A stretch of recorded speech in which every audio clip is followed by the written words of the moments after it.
Hello and welcome to the Bearded Mystic Podcast, and I'm your host, Rahul N. Singh. Thank you for joining today and taking your time to either watch or listen to this podcast episode.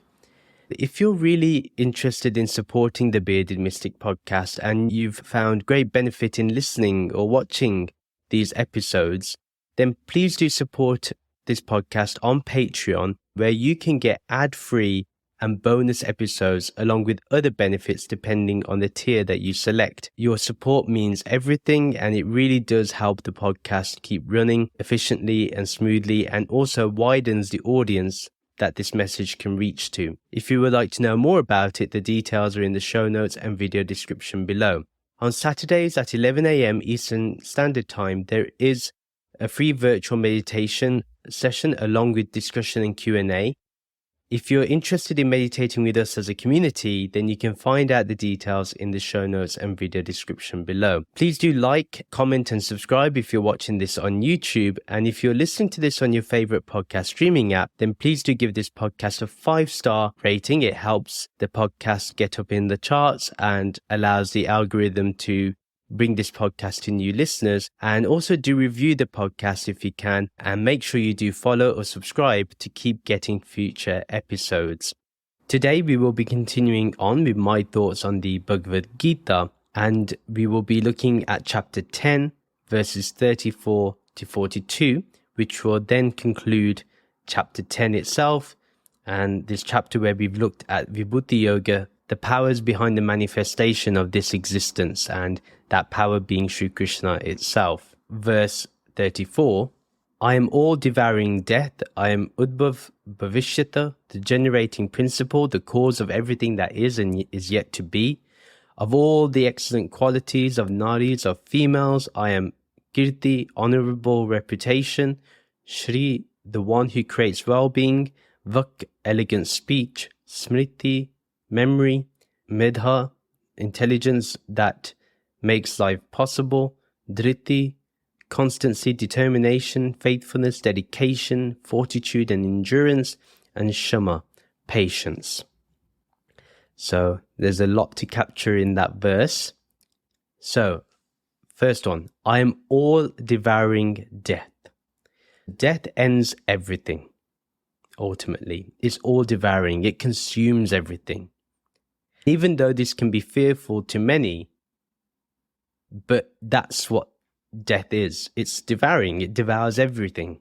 What we see is full of life in one moment. The next minute we see it's lifeless. What was so vibrant one day loses all color. And that's what death does. Although we may see death as something bad, but what we can see is that it's the elimination of suffering, the elimination of limitation. Yeah, that's what death really is. So you can visualize how death overwhelms and overpowers and consumes everything. Death is all around us. If there's one true understanding we have of life, is that we cannot avoid death. I've seen young people die. I've seen cousins, a brother of mine, have died at a young age. One cannot avoid this.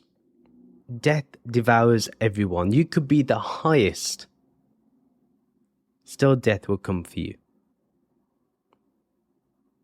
Nothing escapes death at all. Nothing. There's been tales and instances where we may have heard how someone tries to cheat death. But death ultimately wins. Why? Because it belongs to time. Time is part of space, and wherever there is space, there is existence. And remember, in the previous episode, we looked at how this Brahman faces in all directions. Therefore, death can never be escaped. It's inescapable. We all one day will have to face our own demise. The question is, are we ready for death to happen to us? Are we ready to say, you know what, death, come for me? Not actually that you want to kill yourself, but to be alert enough to know that one moment I can go. So I'm going to live a life that is based on positive principles. And that's what Sri Krishna is saying. And what's beautiful here is, if you see Sri Krishna as that all-devouring death, is there really death here? There's only death if we believe that we are an object, if we are an appearance, a manifestation. But if we see ourselves as formless awareness, then we understand that we are also that all-devouring death. But in this sense, although it's a scary thought, it's something of comfort too, to know that it's Sri Krishna that takes you, your Guru that takes you, no one else, nothing else. Yeah. Then I am Udbhav Bhavishyata, the generating principle, the cause of everything that is and is yet to be. So it's the principle that generates this manifestation. So it's the cause of everything. And that's what it simply is. So everything we see is generated from that principle. And when it says generating principle, it's an interesting take, that it takes away the duality of a creator and creation. You know, like in Western philosophy, both of them are separate. In Eastern philosophy, it's one and the same. Everything we see, the cause of everything, is generated, is projected. And also, it's the cause behind everything that is yet to be. So everything that is going to be existing is also that. It's that generating principle that allows that to be. So even though we cannot think of it, it will be manifested. See how vast that timeline is. That's the way to see it. Then he says, of all the excellent qualities of Naris, females, I am Kirti, honorable reputation, Shri, the one who creates well-being, Vak, elegant speech, Smriti, memory, Meda, intelligence that makes life possible, Dhriti, which is constancy, determination, faithfulness, dedication, fortitude, endurance, and Shama, patience. Feminine qualities are extremely important, and they are important because their reputation is always honorable. Yeah, they're very mindful, and they concern themselves with how society dictates things and how one should remain within those boundaries as long as everything is fair and equal. Females always have a high reputation. Then it's the one that creates well-being because it's caring, it empathizes, and it's soaked in humanity. It is also elegant speech. It speaks with sophistication, with sweetness, and every word is measured and impactful. It's memory, it's strong, remembers everything, especially the teachings of the scriptures. It is the intelligence that makes life possible. Without the female, it's impossible to make life, and most of all, it sustains the baby in the womb. So it's that true intelligence that ensures that everything in the body is able to sustain that new life form. And that's why it's that true intelligence that makes life possible. And it's the quality of being faithful towards others, being dependable. People can rely on them. They're always determined to do the right thing. Even when a child is hungry, and even if the mother has asked 5 times, what do you like to eat? And if the child has been saying no, no, no, the mother will still persist. And if the child automatically says, I'm hungry, the mother's ready to cook. She won't say, well, I'm not cooking for you now. You'll never see that. So they're always determined to do what's needed. They are always dedicated to what they love. And they have courage to deal with pain or adversity. Females have always been subjected to a lot of pain and suffering in the world. They've endured so much. They've tolerated so much. Childbirth itself is such a painful process, and they endure that. And that's why Sri Krishna says of the female qualities. One thing to note is anyone that disrespects a female is disrespecting Sri Krishna, disrespecting Vishnu, disrespecting the highest principle of existence. Anyone that does that is not a true devotee is not spiritual, is not a jnani. They're the lowest of the low. That's what we need to understand from this. And most of all, they're patient. They have extreme patience. And this is beautiful in a world that wants quick results. So patience is what helps us to understand people and care for others. They know when it's the right time to speak. They know when it's the right time to act. They know when to give a hug to somebody. That's why females are so much better than men when it comes to being full of empathy. If you look at corporate culture today, it wants to have empathy, it wants to have compassion, but at the same time, it struggles because to do all those things, you have to be understanding of people. For example, right now, a lot of workplaces have forced their employees to go into the office. Now, a true female character would be like, how is this possible? How can we make the workplace much better? How can we make the experience much better for our employees? Is it remote work? Is it coming into the office? Is it having a balance of both and letting people decide? That's what females do. And that's what makes them much better.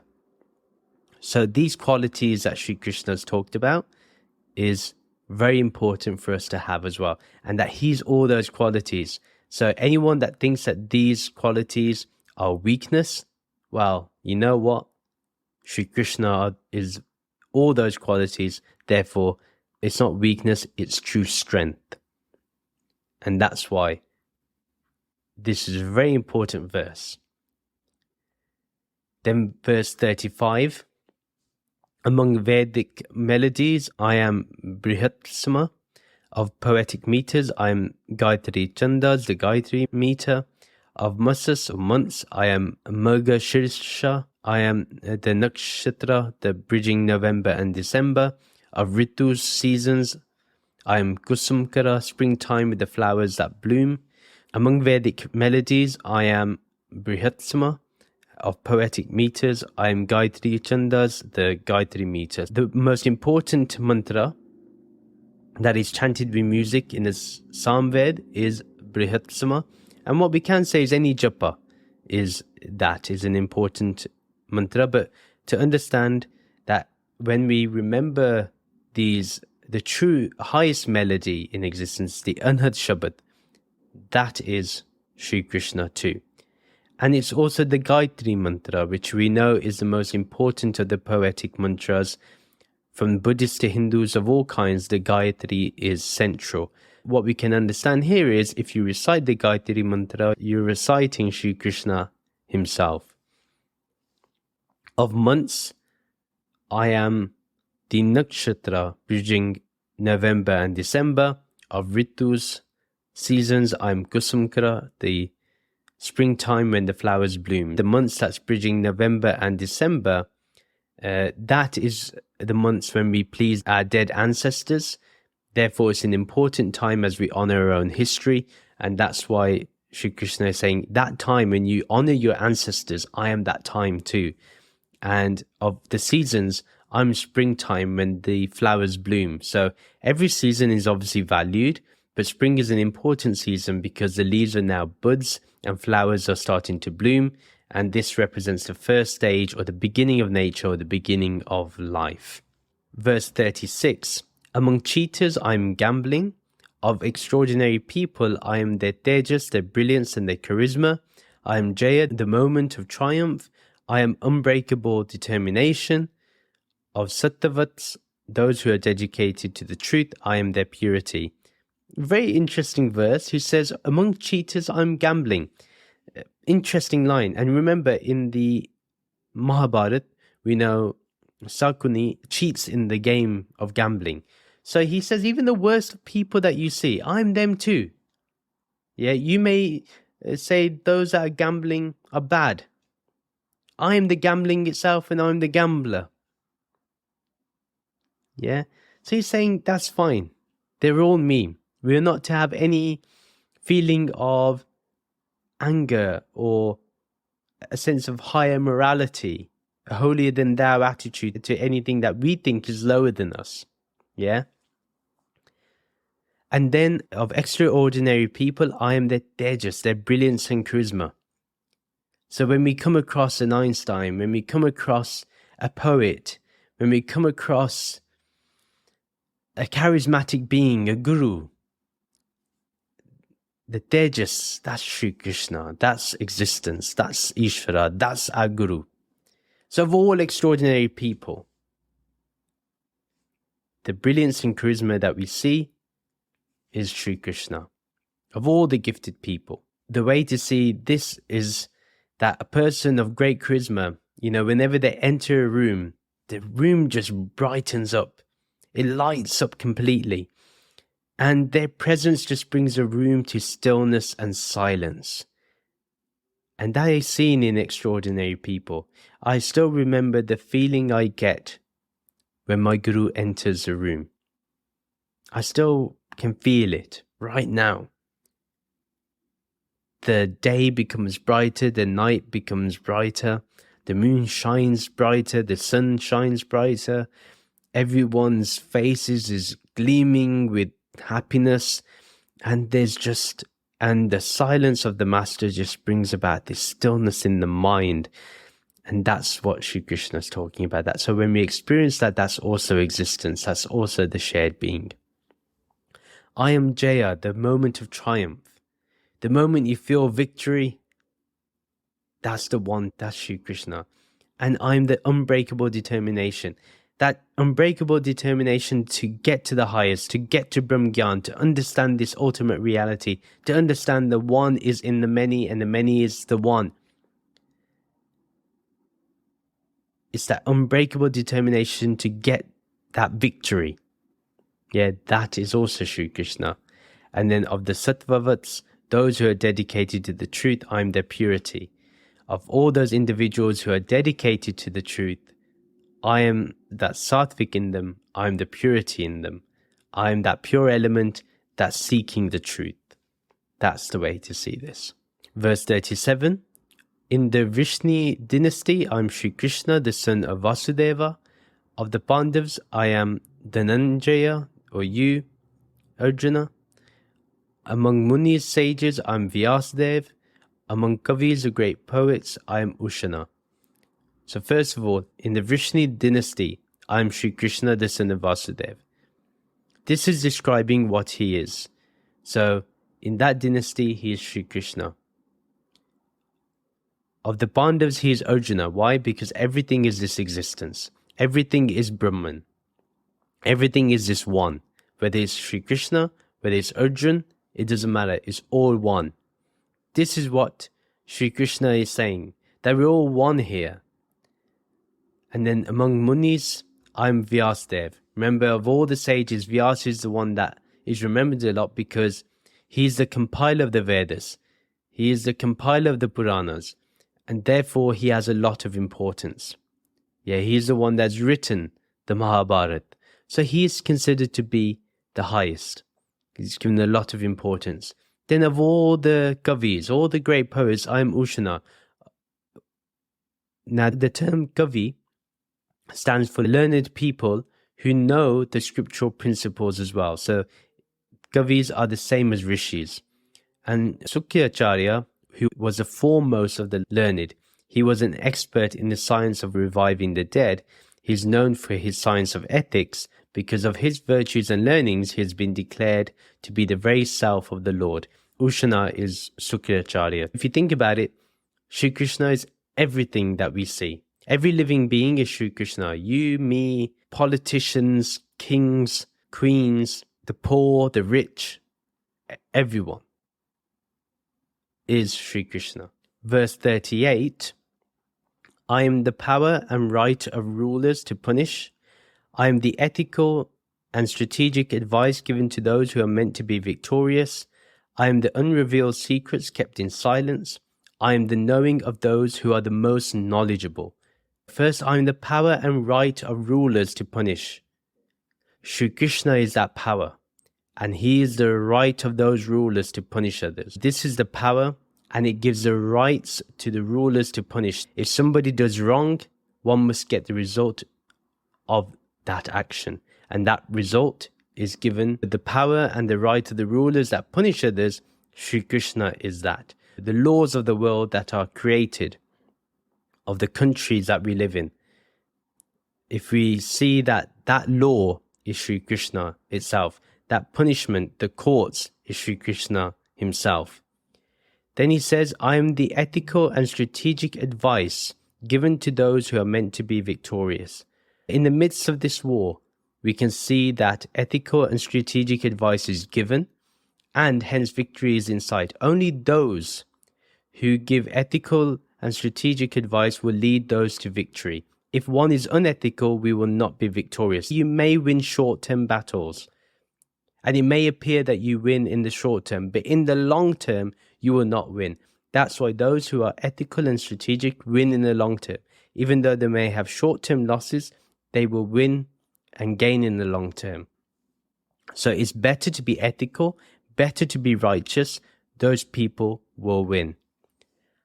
I am the unrevealed secrets kept in silence. This is beautiful. I am the unrevealed secrets kept in silence. Beautiful. This Brahmgyan, the most secret, is one that is understood in silence. Therefore, the one who knows everything, you'll notice they always are silent and observant. They speak less. They may give long commentaries or long discourses that we may see from great gurus and swamis on YouTube or in person. But everything they say, even in between the words, is silence. Even the words are silent themselves. They work in the background. For example, there's a story of someone who goes to a guru and says, I want to learn about the highest. Please show me the truth. The guru is silent. The disciple then says again, the seeker says again, please tell me the truth. Again, there's silence. The master says nothing. The guru says nothing. The seeker asks again, please tell me the truth. I've repeated myself for the third time. And can you please speak and declare what the truth is? The guru looks at him and says, I have been telling you the truth. The answer is silence. So this is the thing about this Brahmgyan. To truly understand it, first you may get its knowledge and understanding and intellectualize it and discern it, but eventually this revelation occurs in silence. If you want to speak of this truth, it's to be in silence. You know, they say it's a transmission. That's the way to understand it. Then he says, I am the knowing of those who are the most knowledgeable. No matter how much knowledge we have, we know that this knowledge is not what we are and therefore is just an object. Any worldly knowledge, yeah? But Sri Krishna says, I am the knowing of those who are the most knowledgeable. Who is the most knowledgeable? Those who know Brahman. So I'm the knowing and the knower of Brahman. That's what he's saying. I'm the knowing of Brahman, I'm the knower of Brahman, and I am Brahman itself. So the knowing, knower, and known are all one and the same. That's what Sri Krishna is saying. Going back to the unrevealed secrets kept in silence, he says, I am that. Unrevealed secrets. The unrevealed secrets is this Brahmgyan. So I am this Brahmgyan, and I'm kept in silence. Not everyone needs to know about it. Not everybody is ready for it. That's why Sri Krishna only reveals it to a few. And this truth is only sought by a few. I've known many people who have desired to see God, desired to see the truth, desired to know the truth. But only a few have ever gone there. Only a few have ever accepted it. And only a few have ever gone deeper into it. So that's why mostly the Guru will give a main framework of messages, but the truth is hidden within those messages. And that's the silence we need to look for. Then in verse 39, he says, O Arjun, I am the source of the seeds from which all living beings arise. Without me, none of these beings, either moving or unmoving, would have arisen. So, let's break this up. O Arjun, I am the source of the seeds from which all living beings arise. We've seen this before, and he is the eternal seed. Sri Krishna is the eternal seed, or the imperishable seed, where all existence arises. So all these living beings that we know, this existence that manifests, it all emanates from the one. This is the uniqueness of Vedanta, because it says, from the one, many have appeared, and the many will disappear into this one. The source of all this is Brahman itself. That's what Sri Krishna is saying. I am Brahman. I am the source of these seeds of existence. And due to these seeds, all these living beings arise. I am that witness consciousness. So all living beings arise in a seed form. Then he says, without me, none of these beings, either moving or unmoving, would have arisen. Without this Brahman, without this ultimate reality, it's impossible for anything to exist, whether it moves or not, empty or not, formless or not. None of it would have arisen. But because this is the source of everything, this ultimate reality, hence everything has arisen. Existence is Brahman itself. And Sri Krishna is saying, there is nothing but Brahman. That's what he's saying. So what you see appearing as many that's arisen here is nothing but this one principle, this one Brahman itself. Then verse 40, there is no end to my divine manifestations, O mighty Arjun. I have shared these examples with you merely as a small example of the vistas of my unlimited opulence manifest by my personal energies. So let's break this verse up. There is no end to my divine manifestations, O mighty Arjun. So all this existence is the divine manifestation of the One. And he says there's no end to it.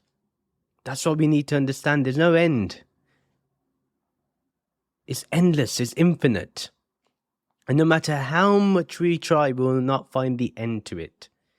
There is no end to my divine manifestations. Try and search, you will not find it. This is what Sri Krishna is saying. He says, O mighty Arjun, even with all your might, you will not find the end. Then he says, I have shared these examples with you merely as a small example of the vastness of my unlimited opulence that's manifested by my personal energies. First of all, he went through 73 examples. And he says that these 73 is just a small portion of his existence. This unlimited opulence manifest. So all this manifestation, this unlimited opulence, this vastness that you think is vast,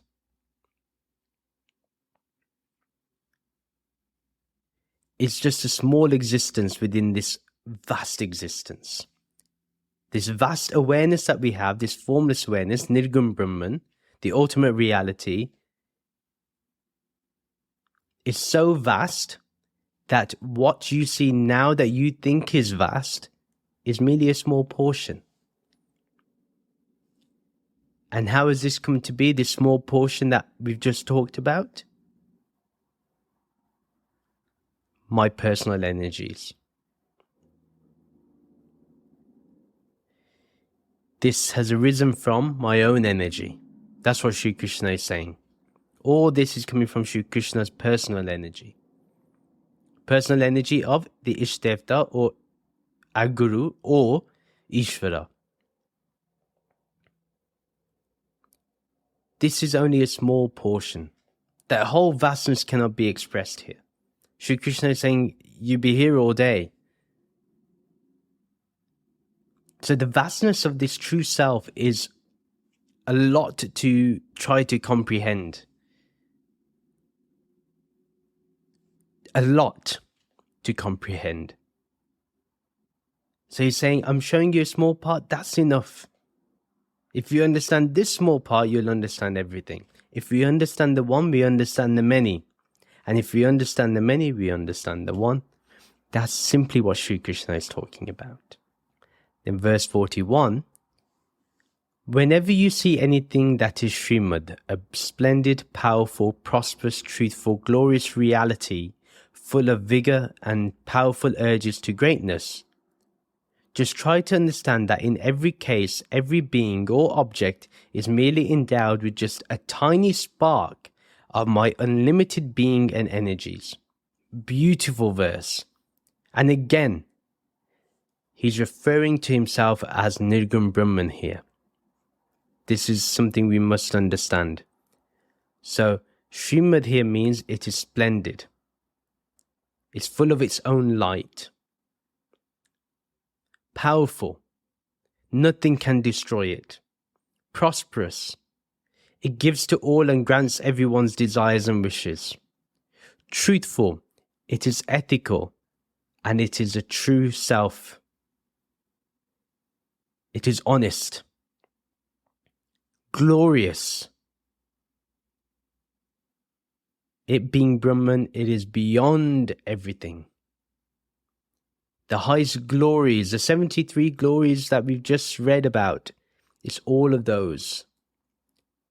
It's full of vigor because all of existence is contained within it. The truth of reality. Being Brahman, being formless awareness, there is no reality that's even second to this, hence it's the most glorious. And full of vigor, it is the absolute vitality of existence. This whole existence has its power, its vigor, its vitality from this true self. The well-being of existence arises from this ultimate reality. And then the powerful urges to greatness, what are they? They're automatically, by being in the company to this one is automatically in greatness. What is that thing that desires within us to know the one, to be the one, to understand there is only the one? It happens when we approach or we are in the company of someone like Shri Krishna, like our Satguru. That's what happens.